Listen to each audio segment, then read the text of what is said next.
Está con nosotros el doctor Hugo Zúñiga, médico asociado de Orgánica. ¿Cómo está usted, doctor? Un gusto, Chema. Muchas gracias por la invitación. Muchas gracias por estar Encantado. con nosotros. Bueno, a mí me metí mi gotero pues, de aceite de cannabis. Oiga, ¿sabe por qué? Porque los dolores de la radioterapia eran insoportables. Y me imagino que las náuseas también. Náuseas no tuve tantas. No tuve tantas, pero dolor sí fue algo espantoso. Y había un uso de polifarmacia, me imagino varios medicamentos a la vez. Había varios medicamentos. Yo realmente exigía a gritos varios medicamentos porque los dolores eran fuertes, pero tenías que pasar por esos dolores obligatoriamente para regenerarte, para terminar los efectos de la operación a la que me habían sometido de cáncer. Tenías que pasar, y el aceite de cannabis paliaba los efectos dolorosos de estas cosas, ¿no? Así es. Una época estábamos hablando casi en voz baja de este tema que era medio clandestino, era como si estuvieses vendiendo quetes o PVC o marihuana. ¿Qué es el aceite de cannabis diferente del quete que uno fuma? Perdón, uno no, los que lo fumen, yo no lo hago. Correcto. Bueno, es importante esa aclaración que me pides hacer, Chen. Sí.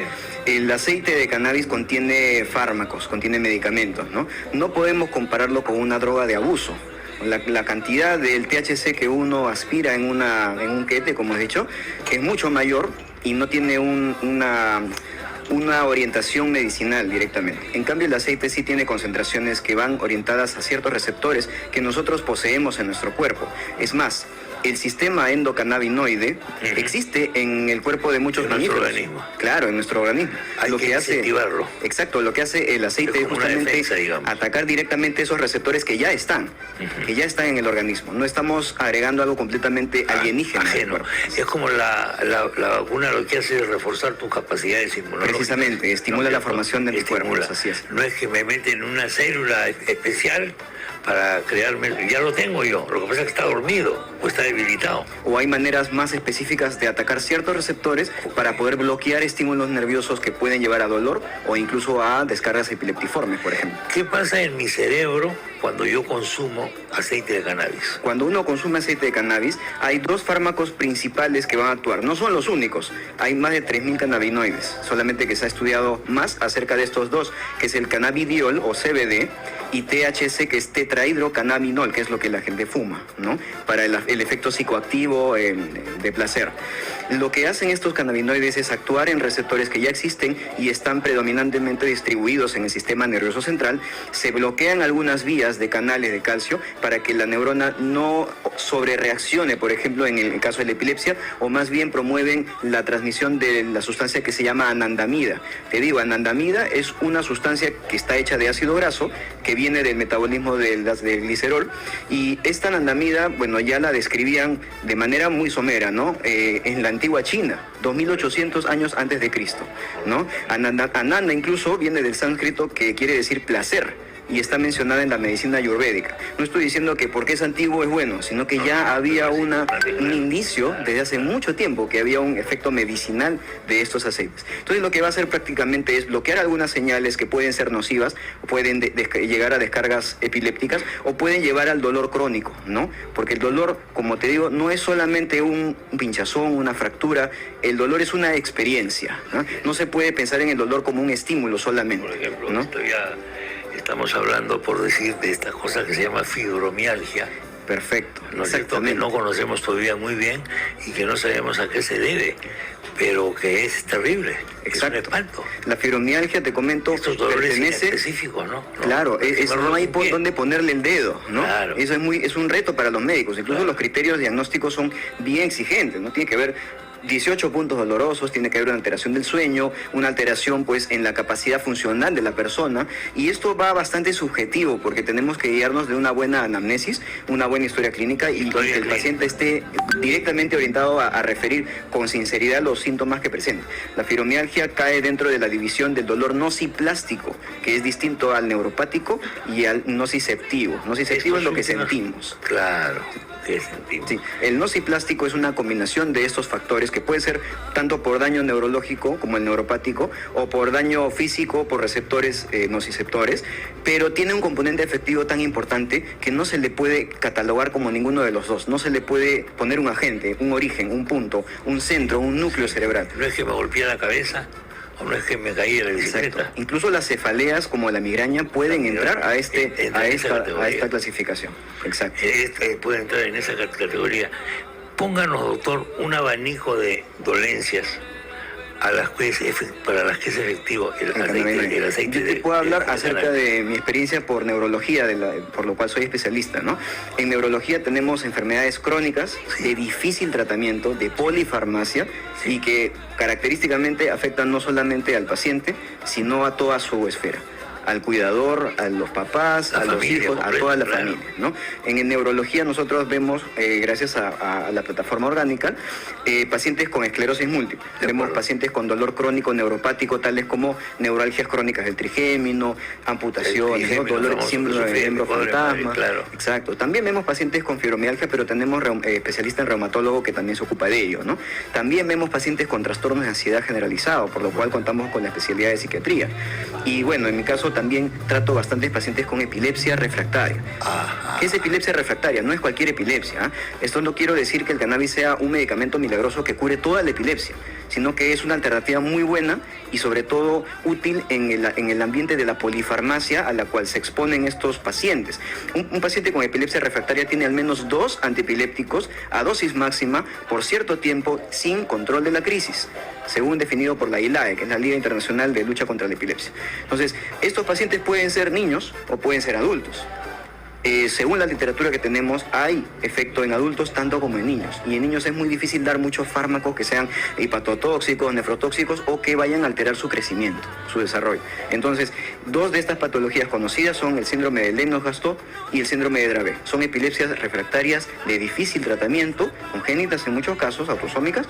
Y bueno, pues se ha visto que según la literatura estos pacientes llegan a controlar la epilepsia. Así es, llegan a controlar la epilepsia. ¿Por qué tengo epilepsia? ¿Qué ocurre en mi sistema neuronal para que se me produzca la epilepsia? Es una especie de descarga eléctrica. Así es. La recibo en un determinado momento. La epilepsia puede ser primaria o secundaria. Secundaria es que hay una anoxa, un efecto que ya conocemos, llámese un sangrado crónico, de repente un aneurisma roto, un infarto extenso, ¿no? Que dañe mucho tejido, o un tumor que presione por edema, que comprima pues y estimule las neuronas. O primaria por de repente un defecto en la migración neuronal durante el desarrollo del niño, del feto, o de repente por causas idiopáticas que no llegamos a identificar correctamente. La epilepsia básicamente es una hiperreactividad de las neuronas. Se despolarizan, no controlan bien el influjo de iones y más bien las señales que descargan son desordenadas. Sí. Y como está todo sinaptado, o sea, conectado entre las neuronas, pues, van a contagiar cadena. Así es, es una reacción en cadena. La idea del dominó, que se va cayendo, la pieza del dominó, o la del billar. Así es. Y al final, ¿y cómo comenzó esto? No sé cómo comenzó. Es difícil de no sé cómo comenzó. ¿Qué le pasó? O si no te agarra uno y te dice, ¿y qué te pasó en tu infancia para que te ocurra tal cosa? No sé, pues, doctor, yo tenía 2 años de edad. ¿Qué quiere que le diga? ¿Por qué? Porque efectivamente, por ejemplo, hay cosas que son, usted me va a corregir, que son epileptoides, como el síndrome de Gilles de la Tourette, por ejemplo. ¿Esto se puede también manejar con cannabis? El síndrome de Gilles de la Tourette es un síndrome psiquiátrico, ¿no? Ya. No podemos decir que es un paciente loco, ¿no? Más bien es un síndrome de tics incontrolables, tanto fónicos como no fónicos. Por ejemplo, para que la gente entienda, el síndrome de Gilles de la Tourette se puede manifestar que no puedes proferir palabras gruesas, o sea, no puedes dejar de inventar la madre de alguien, por ejemplo. Llamado cacofonía. Muy bien llamado. Esa es una posibilidad. No puedes. Pero ¿qué está diciendo? Y le sigue diciendo. Así es. Otro, ciertos tics. Tics de movimiento, tics sonoros. ¿No?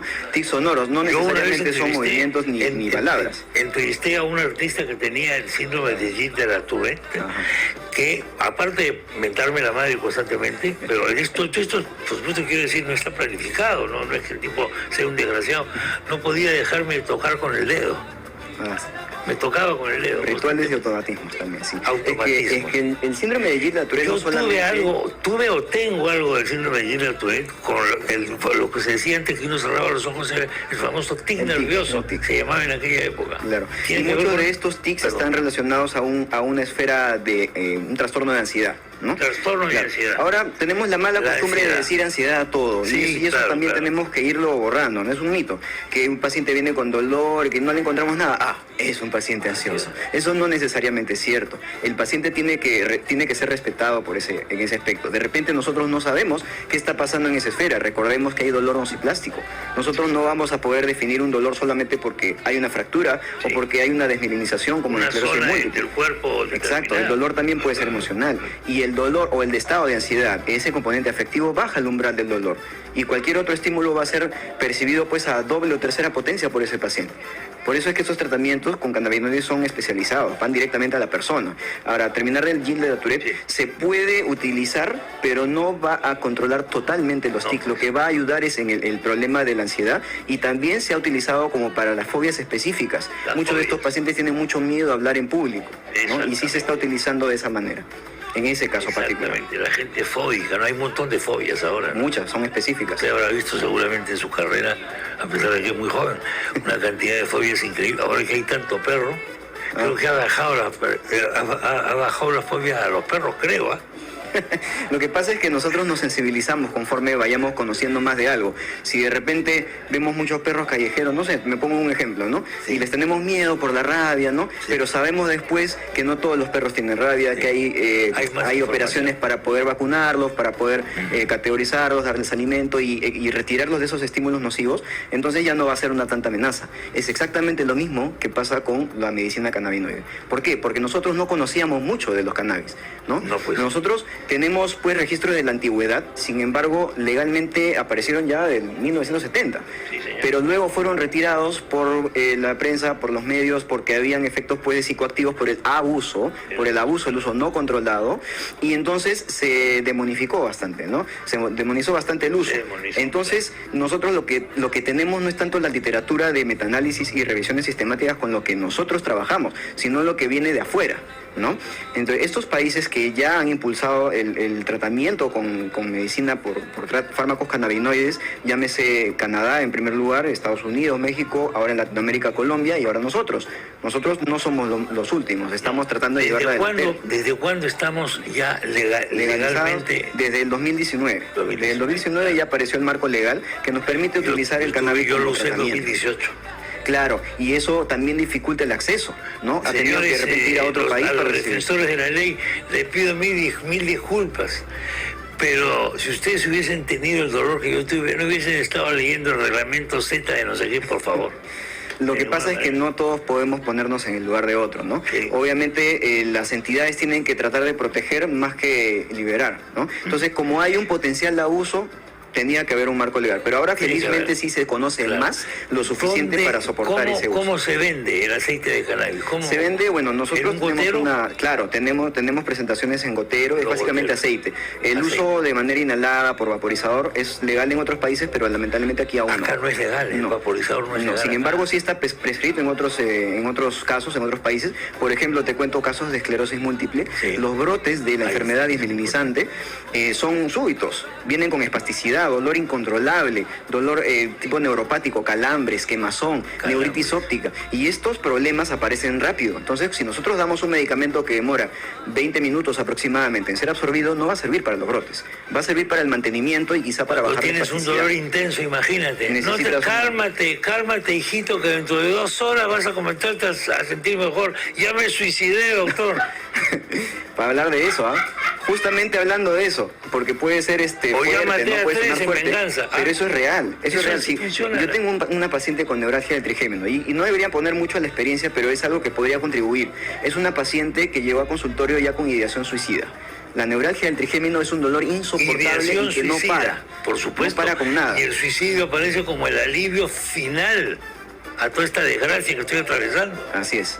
Es un dolor, la neuralgia del trigémino es por irritación del ganglio baseriano, es el nervio del quinto par. Entonces, este nervio es fácil de irritar, tiene un ganglio grueso, está en un área bastante irrigada y bastante fácil de acceder por operaciones, accidentes, infecciones. Esta paciente tuvo un cuadro de mastoiditis severa, ya una inflamación de la mastoides. Esto se extendió y empezó a producir lisis del tejido circundante, destruyó parte del ganglio y entonces, a partir de eso, tiene dolor cada vez que abre la boca. Tiene dolor cada vez que toma agua fría, tiene dolor cada vez que se ríe, cada vez que come. Imagínense, y cuando viaja en carro, cuando hay mucho movimiento, empieza el dolor. Y el dolor no desaparece en 5 segundos. No. Son ráfagas de dolor insoportable por minutos o a veces horas. En mi época de oro de la radioterapia, con el dolor que yo tenía, no podía tomar ni agua. ¿Ve? La boca era un infierno. Y hablando de eso, ¿no? Porque olvidé también mencionar que el CBD y el THC son dos fármacos que tienen ligandos, tienen dianas distintas, ¿ya? O sea, tienen intenciones distintas en el cuerpo. El CBD nosotros lo utilizamos más como un efecto neuroprotector porque reduce la oxidación a nivel cerebral. Tiene un efecto antiepiléptico, que es el que nosotros usamos en altas dosis para la epilepsia refractaria. Tiene un efecto antiinflamatorio, pero antidolor inflamatorio, o golpe, ¿no? Ese tipo de dolor no nociceptivo. Tiene un efecto también ansiolítico bastante fuerte, muy buen ansiolítico, ¿ya? Por otro lado, el THC, que es el fármaco psicoactivo controlado justamente, es un fármaco que tiene efectos sobre el dolor neuropático, dolor nociplástico, mejora la respuesta del dolor de cada paciente contra cada estímulo, induce también el sueño, es decir, induce el sueño, pero también se usa con un efecto antiemético para las náuseas por quimioradioterapia. Está aprobado como Sativex en Estados Unidos. También en esclerosis múltiple, reduciendo la probabilidad de que aparezcan o la fuerza, la intensidad de los cuadros espásticos por la esclerosis múltiple, los nabiximols. La gente cuando oye hablar de esclerosis múltiple pensará que es una cosa... No, la esclerosis múltiple es muy serio. Devastador. Es muy serio. Señores, la esclerosis múltiple es el infierno en la tierra. Es muy seria. Es una enfermedad... Y afecta a toda la familia, por supuesto. Oiga, aplicación en algunas situaciones cuya composición neurológica todavía no está muy desarrollada, como el autismo, por ejemplo. ¿Se puede ayudar aplicar? Con ciertos bemoles, porque como todavía no tenemos mucha evidencia de manera de metaanálisis o revisiones sistemáticas, que es básicamente agarrar muchos estudios aleatorizados, controlados, o sea, evidencia sólida, ¿no? Sí. Reproducible, con validez. Ese metaanálisis junta muchos de esos estudios y obtiene conclusiones a través de cada una de las conclusiones. O sea, es el top del top, el master duster de los estudios, ¿ya? En ese caso podemos tener una evidencia tan fuerte que podemos emitir guías prácticas al respecto. Todavía no tenemos con respecto al autismo como tratamiento del desorden del espectro autista, sin embargo sí de la sintomatología del espectro autista, porque incluso pacientes con epilepsia que tienen pues un trasfondo de hipoxia perinatal, parálisis cerebral infantil y luego cursan con la epilepsia secundaria, tienen también un trastorno de retraso psicomotor muy importante y un espectro autista pues presente, ¿no? Entonces ayuda el CBD sí con el problema de la ansiedad, porque estos pacientes tienen mal control de impulsos. Y ahí hacen pataletas, son difíciles de controlar. Así es, y lo peor de todo es que eso afecta directamente la adherencia medicamentosa. No toman su medicamento, no van a las citas, despiertan a los papás, es muy difícil, generan estrés de cuidador. En cambio, con aceite de CBD sí hemos visto en algunos casos que mejora esta esfera. Y en pacientes pediátricos también tenemos una especialista en pediatría muy buena. Efectivamente, da también esa probabilidad y esa posibilidad tangible de afectar no solamente el cuadro epiléptico, sino toda la esfera del paciente. ¿Cómo me puedo enterar de más? ¿Tiene usted una web? ¿Tiene una... Por supuesto. ¿Cómo se llama, por favor? Bueno, yo trabajo con Organical. Organical está en su página web www.organical.com y esta web empezó a partir del año pasado, en septiembre. Y bueno, lo que me gusta mucho es que es una web bastante seria, porque nosotros trabajamos con medicina basada en evidencias, ¿no? Y te cuento pues que los fármacos cannabinoides se pueden obtener en el Perú, pero lamentablemente hasta el 42% de las ventas son informales. Y esto genera cierto problema. 42%. Claro, porque si uno no sabemos qué calidad tienen, no sabemos con qué pesticidas se utiliza para los cultivos. Es muy fácil para cualquier proveedor cultivar la hierba y cosecharla cuando los tricomas, que son las vesiculitas de la resina, se vuelven amarillas. Ahí contienen más THC. Por eso es que de repente no funcionan para todas las enfermedades. Si yo la doy en un paciente con enfermedad de Parkinson, con demencia y psicosis, voy a empeorar esa psicosis. La THC y el CBD son medicamentos y tienen que ser tratados como tal. No es un aditivo, no es un suplemento alimenticio, no es una vitamina, es un medicamento con efectos adversos posibles. Por eso se recomienda que siempre sean emitidos por un médico. ¿En forma de gotero? En forma de aceite. Porque en spray no la podemos... Todavía no está disponible. Sin embargo, en Estados Unidos sí hay deberíamos tener spray más práctico. Sí hay, Sativex es spray mucoso que ayuda con las crisis. Una certificada verdadera, verífica, como decían antiguamente los muchachos, ¿cuánto cuesta en el mercado? Bueno, se vende al público.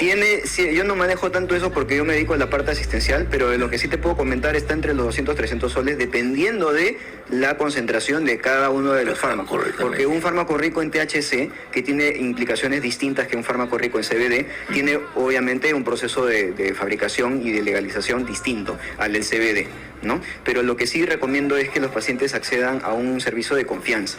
Un servicio de confianza, porque incluso en otros estudios dirigidos por Ethan Russell, que es el padre de la medicina canábica en Canadá, descubrió que muchos de estos suplementos alimenticios incluso ni contenían CBD. Contenían terpenos, flavonoides que están dentro de la planta, pero aún así no era el medicamento que estaba buscando. Bueno, entonces, pues, ¿por qué te hiciste neurólogo? Bueno, yo podría regresar. Ese UF es un programa completo. Sí. El UF es un programa con varias Fs. Sí. F. Yo podría ahí citar a mi padre. Mi papá Víctor Hugo, que me está escuchando, lo saludo. Él es odontólogo de profesión. ¿Odontólogo? Así es, y estudió en la Universidad Nacional Mayor de San Marcos, decana de América, ¿no? Entonces me llevó desde muy temprana edad a impartir clases no solo a consultorio, sino a recibir algunas clases de sus profesores. Ya. Y lo primero que me enseñó fueron los 12 nervios craneales. Ya, los 12 nervios craneales. Y mucho de su interés, como él trabajaba mucho con anestésicos, ¿no? Era del área de la neurología.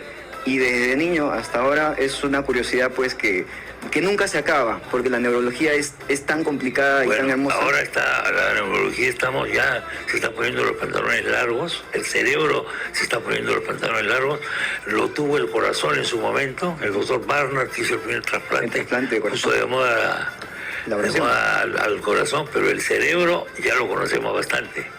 Y yo diría que lo conocemos muy poco. Pero todavía falta. El doctor Ginás, un célebre neurólogo colombiano, en un libro que se llamaba El cerebro o el mito del yo, para explicar cómo el cerebro nos hace creer que tenemos alma y todo, pero es el mismo, dice que el misterio del cerebro se debe a que es la única parte de carne del cuerpo que está debajo del hueso. Todas las demás están afuera, por encima, envolviendo el hueso. Dice que esa es la raíz, bueno, entre otras, ¿no? Estoy haciendo una caricatura un poco guachafa, confieso, pero que esa es la raíz del misterio del cerebro. Ahora lo podemos ver con el scan, lo podemos ver en colores. El otro día lo han metido Sting, el cantante, al tubo donde hacen ustedes sus brujerías, y para ver cómo reacciona su cerebro escuchando una canción de otra persona y escuchando su propia canción. Eso es resonancia funcional. Sí. ¿Resonancia? Funcional, eso es. Es muy interesante. Esperemos que lleguemos a dilucidar la mayoría de los misterios, como dice, del cerebro,